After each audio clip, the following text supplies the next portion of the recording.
Hello, good morning. My name is Udwa Kamimo, and this is Cheche, the show where opinion counts live on Citizen TV. Now, the state or spectacle of Kenya's judiciary has been the talk of the town over the past few days.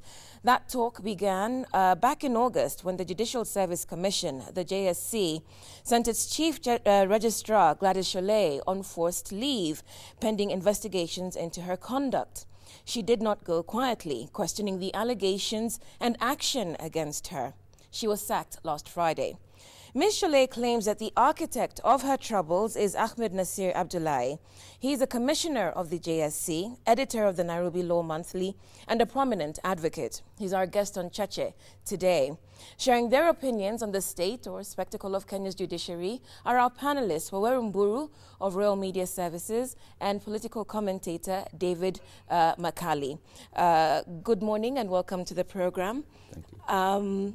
What is the JSC position now on Ms. Shollei? You seem to be on a damage control mission. I mean, Shollei is an ex-employee of the judiciary. That's our position. I mean, there are hundreds of people who have worked for us and who have left the judiciary. I mean, so she's a former employee. That's what we refer to her. Okay. Yes. But just a correction. Initially, she was blaming me, but I think subsequently she changed her position to say now that the Chief Justice is the one who has removed her. So, I mean, I think her reason has been a constant shifting of sands. Right. So, in a nutshell, what it really is this whole saga about? You know, I mean, anywhere in the world, people have jobs. And when the employer doesn't want the employee, they part ways. But some people make noise when they're parting ways, and some people go gracefully. I think Shollei has a case of someone who has refused to go or to leave office. And it happens, you know, it's normal. Yes. Why did it become necessary for her to leave office? Or the employer, why did the employer find her no longer tenable, her employment? You know, I mean, contract is not a lifetime. Contract is a performance contract. Nobody has a lifetime contract. We employed her, I think, about 2 years ago. There were a number of issues that came up. We investigated those issues. We found her situation was not tenable. And that's why she was fired. In a nutshell, because yes. of course we must ventilate the issues. What, without, you know, of course you may have a side to these issues. You may have taken already a position. But just sort of lay out what are the issues that are at the center of this saga. Yes, I think really the main issues we have is financial impropriety. When we joined the JSC, our budget was 3 billion shillings. It was grossly inadequate. One of the main tasks of the Chief Justice and the JSC was to ensure that, you know, this third arm of government, as it's called, has enough resources to run the place. The government was very helpful. Parliament was even more helpful. They increased the budget of next year to 9 billion. Then they increased to 14 billion. Now we are at 16 billion. When you have a budget of 16 billion, of course, there's a lot that go into recurrent expenditure, but there's a lot of development expenditure. That now enticed many people, you know. There was a lot of contracts, there was a lot of deals, and that's where really the problem lies. Every contract we have issued has a problem. Every contract? Every contract. You're on record? Every contract? Yes. There's none that is clean? There is none that's clean, unfortunately. The money estimated to have been lost is 1.2 billion in this scandal. 2.2 billion. 2.2 billion. Yes. Okay, let's clarify that because in your statement you say that the financial outlay in the allegations against Mrs. Shollei stands at 2.2 and that those she admitted to are estimated to be valued at 1.6 billion and she denied a total of something coming to about 6 million shillings. Now, what exactly do you mean? That there was fraud involved, that loss was incurred, or that the money was irregularly paid out? Can you clarify? Yes, it's a combination of many things. Let me give you one example. I mean, the judiciary was buying a telephone system for a cost of about 60 million. When the tender was given, it was given to a company, and the company was supposed to supply. When they supplied, the manufacturer, Cisco Systems, was told to certify. They were given the serial numbers and told that this is being sold to the judiciary. Can you give your certification? Cisco Systems said, we cannot give you the certification because either these goods belong to a different client of ours, which means we're either buying a second-hand goods or we are buying stolen goods. Yes, and that is in our report given to the JSC by the procurement. So that's like a lost money, or we really don't know what to do with it, because The manufacturer is saying that this property belongs, because nowadays, you know, everything has a serial number. Right. Yes. So the serial number allocated to somebody else. Okay. That's one problem. But a problem like Elgon, for example, is Elgon has a long history. Elgon used to belong to the judiciary. Elgon building. Elgon building. Plaza, yes. It belongs, the late Justice Yarank, who was a prominent Court of Appeal judge, used to stay there. When he died, the family was evicted. It was in the newspapers a long time ago. It was grabbed by the powerful barons of the Moi state. Then, now they built that building. But how we came to acquire or to go into a lease for 10 years is one of the most controversial contracts we have issued. You know, the contract, we were not aware. Actually, the JSC was initially not aware. One day we just heard from the registrar that the Court of Appeal is moving to Elgon. Then we said, Elgon where? Because we didn't know where it was. But I mean, she committed us a 10-year contract in US dollar, escalation at 5% in US dollar per annum. That is huge when you translate into Kenyan shillings. And then she petitioned at a cost of 300 million, single sourcing. I mean, it's crazy. Okay, fine. So let's be clear just a minute. So the allegations against her are incompetence, misbehavior, violation of the prescribed code of conduct for judicial officers, and violation of Chapter 6 and Article 232 of the Constitution of Kenya, as well as insubordination. Now, what you describe seems to be, you know, perhaps incompetence, but it also seems that the judiciary, before it was reconstituted, as we know, it was coming from a very low base. And there was talk of this radical reform, radical surgery. Could it not be possible that some of these incidents that you describe, having looked at your 138-page report of the allegations against her and her responses, that some of these had to do with the state of reconstituting the judiciary? There's been talk also of not having enough staff to help reconstitute the judiciary. Did you take that into account? I mean, it's true. I mean, when we came to the judiciary, that was one of the main problems, lack of staff. And, you know, that was one of our main tasks, you know, really. I mean, like, you know, there were no directors. There was no finance directors. There was no capacity. All those were created, you know, and it was created during the last 2 years. But that's not really where the problem lies. The problem lies in certain actions or omissions that are directly attributable to Gladys Shollei. I mean, for example, when you tell her, and we have told her, for example, like, don't petition Elgon without telling us the costs, or don't give a contract without going through the usual tender process. And then she goes the next day and tells us, you know, that I've given a contract of 300 million and actually the job is done. I mean, those are very serious issues that arises in relation to how one spends public money. Especially as you're the chairman of the finance committee. Yes. But let's look at, Commissioner, at issues to do with separating institution and an individual. Yeah. Because Shollei is already gone, and we are going to have another Shollei or Mburu or Abdullahi.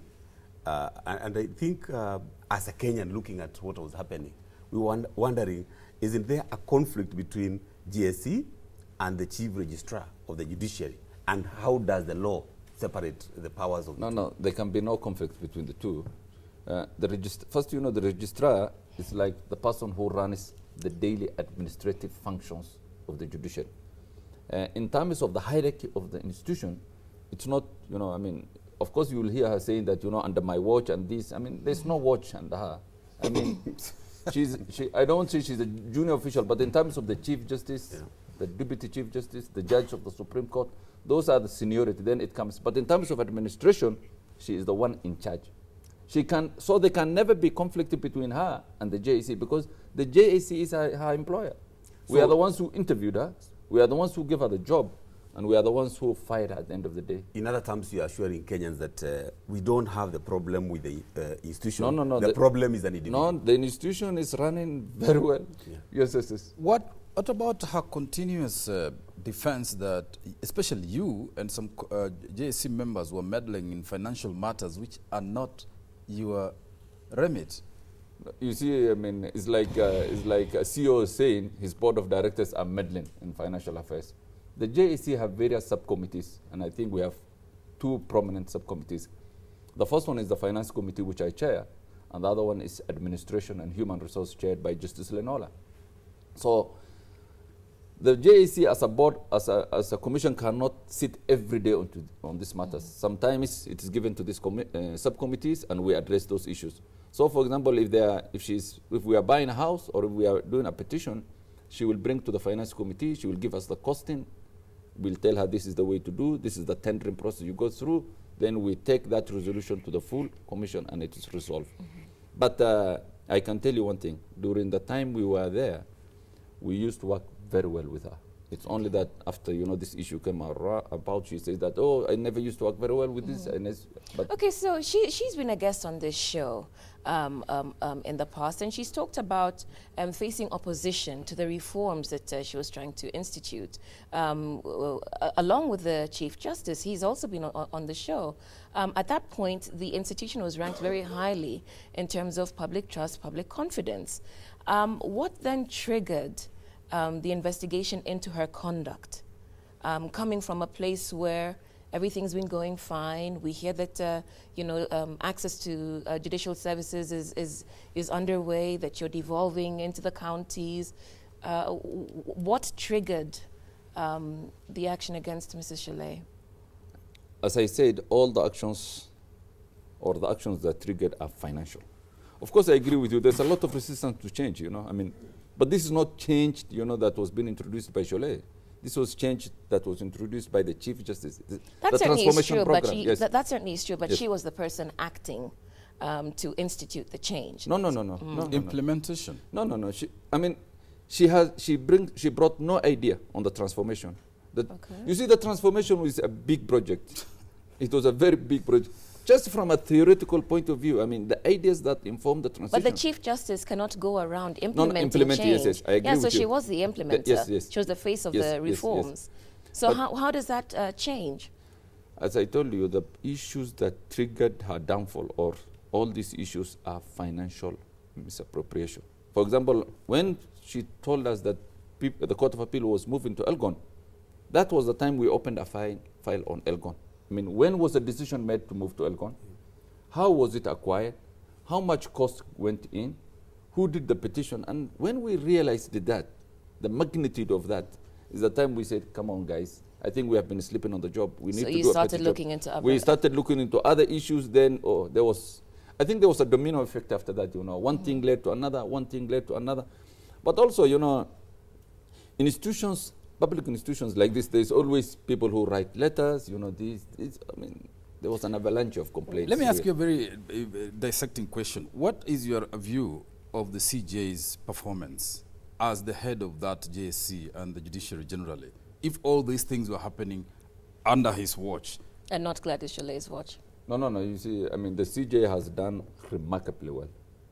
You must appreciate the state of the judiciary when he becomes Chief Justice and the position it is in now. Things like this happen in every institution. But I think the difference between the judiciary and other institutions is that every time we face a challenge, we don't hide it. We go full throttle, we investigate it, we address it, then I think the institution goes stronger. It emerges much stronger. And I think that's why the Chief Justice said that this issue of Shollei is a transformative moment. We faced a very serious challenge in terms of the issues that faced our CEO. We took her through the due process as provided for by law. It took us 2 months. Of course, those 2 months, she threw mud, she made noise. There's a lot of mud being thrown everywhere. When you talk about due process, you've now invited the Ethics and Anti-Corruption Commission to investigate. Could you not have waited for those investigations to be concluded before firing her? Because it does seem, to use a cliche, that you've been the judge, jury, and executioner. You see that there are two issues. There's an external aspect, right, and there's the internal aspect. Right. If your house is burning, you must at least address it as the owner. You must get some water and try to put off. You can't say that I'm waiting for the fire brigade to put off. So these issues we have addressed is the internal aspect of it. One is we are through with the internal, and which we are through with it. Now the external aspect take over. The Kenya Anti-Corruption Commission will do the investigation. And I can tell you, this matter, this is really the tip of the iceberg. Is it? Yes, with all the potential hazards icebergs possess. But you know, I mean, it will go on, and this thing will end up in court, and there will be ramifications. And let's face it. And I agree with you when you say it is transformative. And the GSC vets interviews like you did with Shollei, and you still do it because we shall need another registrar. Do we really do our vetting properly, considering that it has taken a very short time to have a person who has actually derailed a bit? Because that corruption you're telling us has derailed a bit the changes that we would have expected in the judiciary.